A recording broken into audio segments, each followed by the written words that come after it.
বিকেলের আকাশে সোনালি রোদ মিশেছিল। তানিয়া পুরনো সেই চায়ের দোকানে বসে কাগজের নৌকা বানাচ্ছিল, যেন শৈশবের স্বপ্নগুলোকে সে আবার নতুন করে জলে ভাসাতে চাইছে। ইমরান ধীরে ধীরে তার কাছে এসে তার পাশে বসল।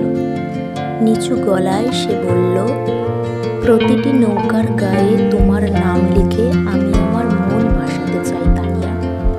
তানিয়া চমকে তার দিকে তাকাল, চোখে কুয়াশার মতো মায়া।